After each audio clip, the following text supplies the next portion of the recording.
Hi, good morning, Greta, and good morning to all of our viewers. We are so excited to be here for another author series live stream, and today we are interviewing Greta Gorsuch. And we actually featured Greta's book in one of our spring classes, our class Writing for Rookies, and our students loved her book, The Cell Phone Lot, so we were just so excited to have her here. And also thank you to our live stream sponsor, Southwest 66 Credit Union. So good morning, Greta. I want to go ahead and start off by just asking you to introduce yourself and share a little bit about your history in and experiences in adult literacy and English language learning. Well, good morning. Thank you for having me. I really appreciate it. Was really glad to hear from you and, join these live streams. And ever since I found out about your live streams, I've been trying to join them. Whenever something comes up, for example, there was a very interesting project that you had going on, maintaining your mental health in very difficult circumstances. And I joined that one. And so anytime I see a notice about one of these live streams, I go to it and I try to see what's going on. We've Except really for the appreciate your tax, support. yeah, except for the tax preparation one. I was like, I'm not going to watch that. Yeah. So, um, but thanks for having me. I'm Greta Gorsuch. Um, I live in Lubbock, Texas. I've been here since 1999, and there's a clock in the background. And my husband and I arrived here from Tokyo, Japan. We'd been teaching and living there for me for 14 years, my husband for 25 years. And I got a job at Texas Tech University, and we came here. I'm an applied linguist. So coming to adult literacy is a bit late to me in my career, but I've been interested in materials design and materials writing and also adult literacy probably since the time I was in my late 20s. So for some 30 years, a bit more than that. And I was getting a master's degree in Vermont. I was living in Japan and then getting a master's degree in Vermont. I know it's complicated, but an adult literacy specialist came and talked to us. And the one thing he said really, stuck with me for years, which was, all kinds of people don't know how to read. And you'd be surprised. I mean, they are all shapes, all colors, all circumstances, native English speakers who just never got the knack of reading. And he said the big problem is materials that are good for learners at these various levels. And yeah, you can get children's books, but they're patronizing. mhm. They're written for kids. And so, we have these adult literacy learners over the age of 15 in their 30s, 40s, 50s, and they need interesting things to read about people like them or topics that interest them. Yeah. So, about 3 years ago, I guess, I was on an extended trip. I'm a huge camping fanatic, so I travel very long distances to go camping. And I stopped in every store, every convenience store and restaurant, family restaurant, on the way from here all the way to Eastern Tennessee one winter. It was a winter trip, and got local newspapers. I wanted to find out what people were worried about. What are they talking about? What are they celebrating? What are they worried about? And I met people and had conversations and read these local newspaper stories too, and got ideas from that and just simply started writing. Oh, okay. So all of your published books you've written within the last 3 or so years. For adult literacy, yeah. Yeah. Okay. Wow. Well, I know we included the link to Greta's website, so anyone who's interested in kind of checking out her books and purchasing them, go ahead and check in the text of the video and follow that link to see more. Um, so when you started writing, had you ever done any writing in the past, just not actually published books, or Well, I've was always, it new to you? yeah, okay. I've always been a writer. But the writing and I've always been a materials writer, so it is kind of a difference. So, for my profession, I have to write professionally for applied linguistics research. I'm a testing specialist, among other things. But I've always been a materials writer. And that means that, when I lived in Japan or Vietnam, that I would write listening materials. That was kind of my interest because that's what was needed by learners in those contexts. Mhm. And so I was sort of experimenting for years with these long listening extracts. So instead of, thinking, oh, students can only listen to really short extracts because more than that is a strain, English will overwhelm them. I didn't find that to be true. And then I started writing longer and longer, almost narratives that were listening extracts, dialogues between people. So I've been doing that since maybe the mid 90s. Um, and then after I moved here, I had to really do a lot of more professional writing, not materials writing. So clearly I missed it.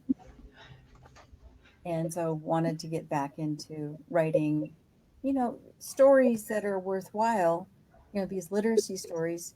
And above all, I wanted the teachers themselves to find it worthwhile reading, not just Yeah. the students. Yeah. Yeah, definitely. And you kind of touched on this in terms of why it's important to kind of gear your writing towards these individuals and make sure that there's materials that are appropriate for them. But can you share a little bit more about why that's so important in terms of keeping readers engaged and holding their interest? Right. Well, the end goal is for all learners to become independent readers. Mm. And I've discovered early on that one key to doing that is helping learners increase their reading fluency. And that really means, in very technical terms, that they can read and identify accurately and quickly words, Okay. particularly words they might not completely understand yet. But when people are fluent readers, it's not this ordeal to read in a foreign language. Mhm. So if we can develop learners' fluency skills, reading fluency skills through texts that are fairly easy to read, that will encourage them to seek out titles that they want to read for themselves. They'll become better readers. So if someone has poor reading fluency, if I were to read Japanese, I would have to struggle and you'd give up after about a minute because you just can't. There's certain words you don't know and you just kind of give up and it's this ordeal. But if people are more fluent readers to begin with, they can move on very quickly to more difficult texts that have like higher vocabulary density or more unknown words. Mhm. They can move on to those very quickly and actually be more successful reading those texts, not feeling I have to know that word right now. They can kind of figure it out what it means and go back to it. Yeah. You have to get reading fluency first. And so you need to begin with texts that are a bit easier with shorter sentences, partly. But if there's going to be an unusual word like rattlesnake, I write about Texas, rattlesnake are going to come up. But if I write and if I have a story that has kind of unusual terms in it, like, rattlesnake or driver app or words like that, I make sure that those appear and reappear Okay. because that would normally happen in one spoken narrative anyway. We return to ideas all the time. Our conversations even are very recursive, which means themes return and return and return and come up. So yeah, so I try to make sure that these dialogues and these narratives are what people actually say Yeah. and what they And I, actually do with language. yeah, and I think there tends to be a focus on just kind of verbal or conversational fluency, and I think people don't really think about how essential reading fluency is. Yeah. Um, would you say that reading fluency is just as important as conversational or verbal Oh, fluency? yeah, yeah, yeah, yeah. I mean, books are the most durable, reliable, interesting source of input that we can have in a foreign language or a second language, or even our first language. Books are always there. Um, Conversations are not. And so when we can crack the code on books, if we can decode fast and accurately in a language, that book is always there, and it's there for us to dip into as we like, take from it what we like, just gain experience with the foreign language and get worthwhile ideas from it. Sorry, excuse me. Mhm. So I know you kind of mentioned shorter sentences Yes, and repeating ideas. What are some of the other things you kind of keep in mind when you're writing specifically for these types of learners? right. Um, the greatest obstacle to reading fluency and feeling great about what you're reading, but just that feeling of ease and enjoyment, is unknown vocabulary. For many years, it was thought that it was complex grammatical constructions. It's simply not the case.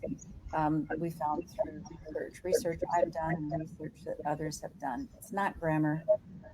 Um, it has to do with what we call vocabulary range. So when you're learning a second language or a foreign language, there's a certain body of words that we use over and over and over again. They simply occur frequently in natural language use. Once we get into stories, narratives, it's actually through stories that even L1 first language learners acquire vocabulary. It's believed that college students going to college in their own countries do more reading.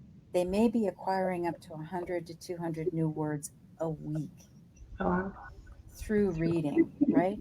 Mhm. So it has to do with vocabulary. So there's a lot of experimentation going on in English as a foreign language research to simply have what's called narrow reading, or simply constraining the range of vocabulary that you're drawing from. And so rattlesnake would be not a frequently occurring word, whereas door would be. Lizard is actually used a lot more in English than rattlesnake. I don't know why. You can get lists of this stuff that show the 1,000 most commonly occurring words in language, the second 1,000 most commonly occurring words in language. And so I pay very close attention to that. So we got great feedback from our students who read your book, The Cell Phone Law. A lot of them really enjoyed the story and appreciated how relatable it was. Would you mind sharing a little bit about what inspired you to write that story in particular? Yeah. Um, I'm glad you mentioned that. This was the first book story that I wrote. Um, and at the time, Uber and Lyft had become really, big.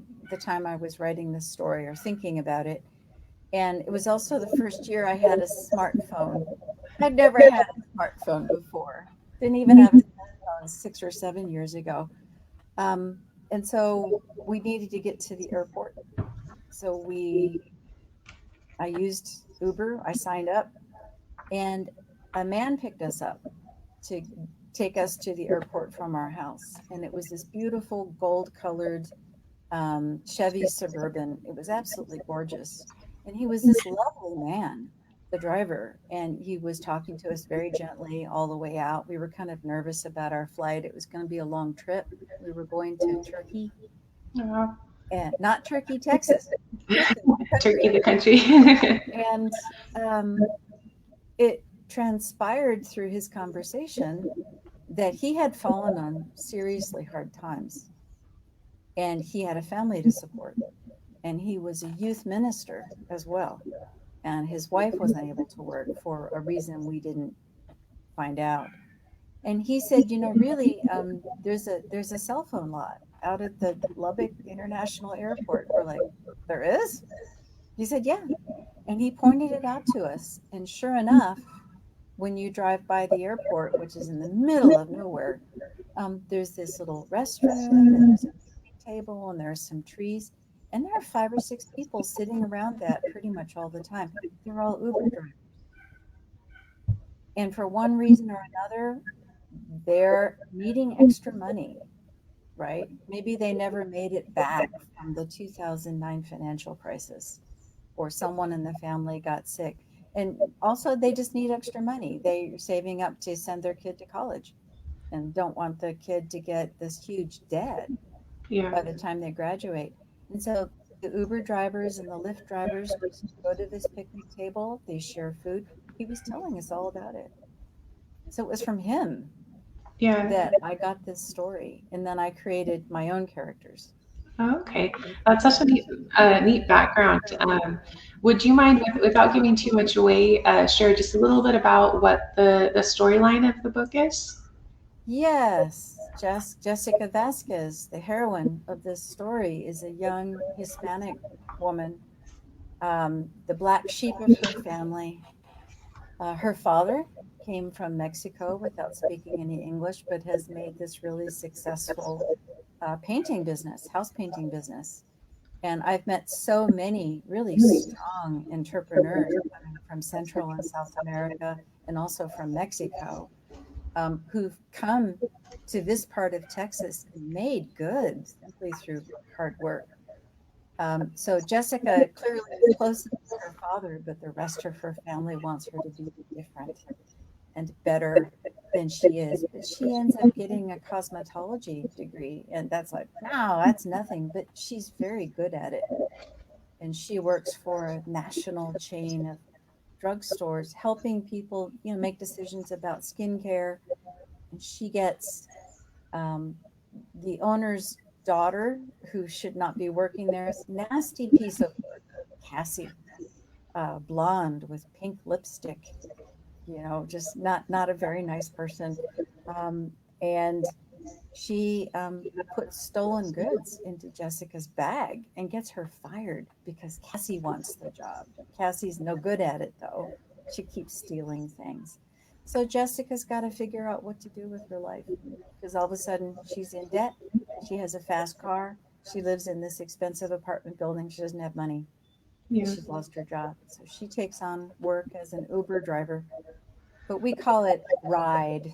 It's not Uber. We couldn't say Uber. Yeah, Well, she becomes a gig worker, and then she makes good. Her father starts to help her.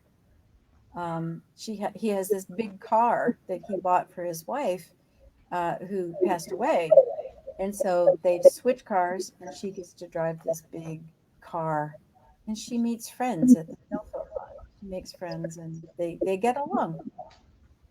well, that sounds like an awesome story, and we would love to invite you to go ahead and read a selection for Oh, our viewers to kind of give them a taste of what the story is like.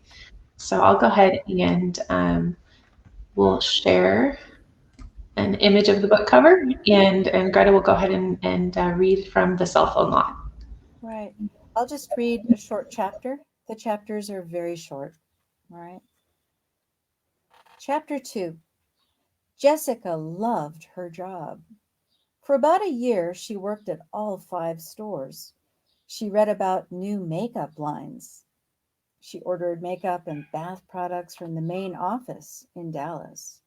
She decided how to display them in each store. She did makeovers for customers. One lady bought over $100 worth of cosmetics after a makeover.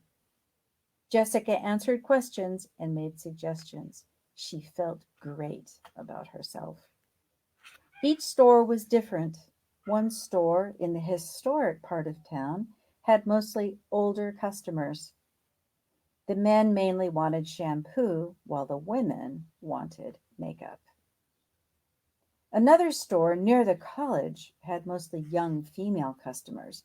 They wanted makeup and perfume. Jessica made good money. Brandon, who was a lawyer, made a lot more. Veronica, who was still in college, studied engineering. She told Jessica, I have a summer job at an engineering company. I'll make more than you. Jessica smiled.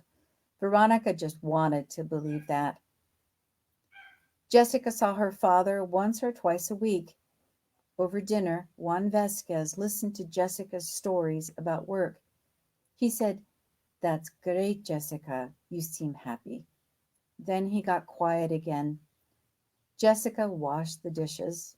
Then she kissed her father before she went home. She had an apartment at the newest building in town. She didn't know anyone yet. Her neighbors were all young professionals. They were always in a hurry, carrying lattes or texting on their expensive smartphones. So, with all this new brightness in her life, what went wrong? It all started with the manager's daughter at one of the stores. Against wintergreen drugstore rules, the manager hired his own daughter as an employee. The girl went to college but couldn't find a job after she graduated. Her name was Cammy. Cammy had blonde hair and pink lips. Her eyes were blue and hard. She always looked angry. She sometimes had bad skin. Jessica once suggested some skincare ideas, but Cammy said, "I know more than you." Then she turned and walked away. Whenever Jessica visited that store, she found Cammy in the makeup section. Cammy picked things up and put them back down. Once or twice, Jessica saw Cammy put something in her pocket. Cammy saw her looking and said, "What are you looking at?" Jessica said nothing. "I have a question for you, since you know so much," said Cammy. "Why do you have this makeup so far away from the door?" She pointed at a new line of makeup from London. "I don't know why it's there," said Jessica. "That's not where I put it last week." "Huh," said Cammy. Then she walked away again. Jessica spent an hour putting the display back in the right place. Then she wrote what happened in her notebook. Next, Cammy told her father that Jessica smoked, that she smelled bad. "Who would buy beauty products from her?" she said. Jessica never smoked at work. She shampooed her hair every day. She didn't know how Cammy knew she smoked. Was Cammy going through her purse in the back room? Then this morning, the manager walked up to Jessica and said, "Come with me." Jessica stopped working and followed him to the back office. "Explain this," he said. He pointed at her bag. It was full of makeup and perfume from the store. How did it get there? Jessica didn't know.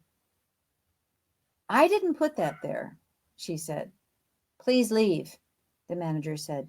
"I'm calling Dallas." And now Jessica's life was over. That was great. And I That love, poor girl.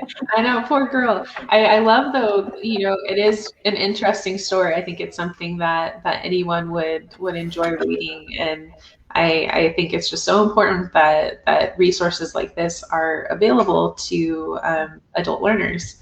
Yeah. And that brings me to a question from one of our viewers. Oh. Um, what books would you recommend for English language learners who want to improve their reading? Oh, mine, of course. Oh, yeah. Um, I think that you should always start with what is most interesting to you or what is of greatest need. All right. So maybe you love magazines. You want to know how to read recipes. You want to read magazines to get beauty tips.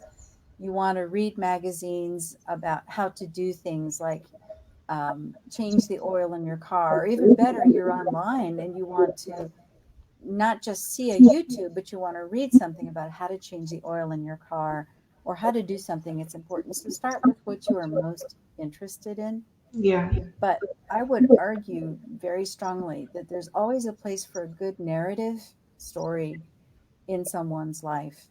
Um, and you just find a book that you love, like any of the ones that I've written. But there's if you just look at the publisher, for example, Gemma Media, they have a lot of books by different authors that aren't that expensive. and also Ways Goose Press, which is the other publisher that I work with. Again, those books are not that expensive, and you can just slip it in your pocket, and Yeah.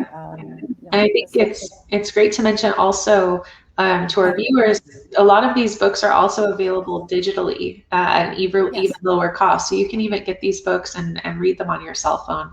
yeah. But it's true. If you just have a good narrative, a lot of times I think that we can get a lot from other people's narratives, other people's stories. Yeah, But just always keep it in your pocket and just read a few lines at a time. Those are really, really good. But another important thing is if you can, try to listen to an audio reading of the text and then read it at the same time visually. yeah, And don't try to push yourself, don't try to read fast, just read and listen at the same time. That really increases fluency and enjoyment, I think. yeah. And what advice would you give to somebody who's maybe really struggling with reading? They find it, uh, it's not enjoyable. They feel discouraged and they want to give up. What advice would you give? That to me means that they're not fluent readers yet, right? And so to me, fluency means enjoyment, it means ease. So you can just really get into the story and focus on the important things, not just, decoding words, which is always a struggle.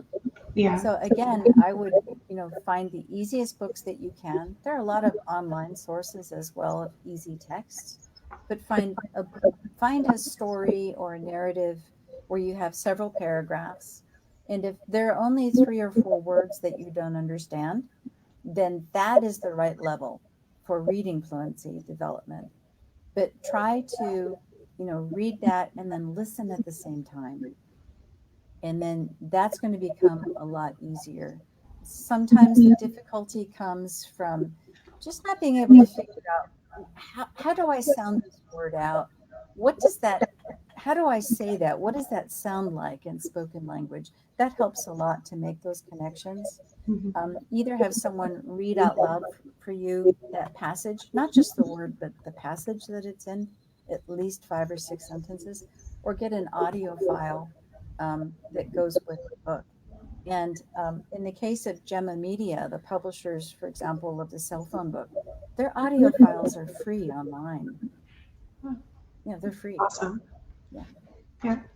Um, well, I guess one of the last things I wanted to ask you was you do have a lot of other great books that our students might be interested in, and you had a couple in particular that you wanted to share a little bit about. Would you Yeah. mind telling us what the title is and a short synopsis so we can share this with our students? Happy to. One of them is called Light Saw Point. Um, right. It's interesting. I have to move in the right direction here. Oh, this way. Okay, go ahead. Light Okay. Saw Point. And this is actually book one, and then there's a sequel called Living at Trace. And both of these books are about a man named Brian Longfield, and he's this guy who's 55, 60 years old. He's really good at repairing things, and he works as a park campground host at Trace State Park. There's an actual park in northern Mississippi State, and he's there year round, but mostly in the winter time. He's there. I actually met a man who I modeled this on, and he's taking care of his wife who cannot move around very well. They're living in a trailer. But in the state of Mississippi, most Americans don't know this state very well. It has so many negative stereotypes. It is, in fact, a beautiful state and very diverse. But what happens in the winter is that all of these elderly people from Minnesota, Iowa, Michigan, they come down to Mississippi and they camp semi permanently at Mississippi State Parks. They're there for 5 months and they pay $200 a month with utilities and they enjoy the warm weather. It rains in Mississippi, it snows in Minnesota, you Yeah. know. So he just has some interesting things go on, and he finds out more about for example, Native American sites that are in the park that he didn't know about before. In the sequel, he's gone through some major changes. His wife has passed away, but he has a sister-in-law and her two kids who come to visit. And together they all figure out how to rescue a young boy from his evil father, Dave Sykes. So yeah, there's always an element of like crime Yeah. in my stories, but it's a very interesting setting. Yeah. Mississippi and these southeastern states, most Americans don't know them very well, Mhm. and I try to recreate the diversity, but also the amazing history of this area. Yeah, and I've noticed just reading some of your different book descriptions, there are they're set in a lot of different places. So I'm sure Yeah, it's a great opportunity also for people who are new to the U.S. to kind of familiarize themselves with different states and different cultures within the United States. yeah. I didn't want to do California, didn't want to do New York, didn't want to do Dallas. I wanted to do something, small town life, historical small Yeah. town life. One of my books, the earliest one, is set in 1833 in my hometown, Dubuque, Iowa, and it's about African American settlers. There were African American settlers there at the beginning of this town. Yeah. Well, we were so grateful to have you here with us today, Greta. Are there any final things you would like to say before we close? You guys are doing a wonderful job, and I like the fact that you focus on all aspects of literacy, not just reading literacy, but how to get by in life and how to make good decisions about your life. So I'm really impressed with the Permian Basin Adult Literacy Center. It's fantastic. Well, thank you so much, Greta. We really appreciate it and appreciate the work you put into creating these awesome resources for our students and all English language learners and adult literacy students. Thank you so much again for joining us today, and we hope that you can join us again in the future. Of course. Thank you. Thank you. Take care. You too. Bye.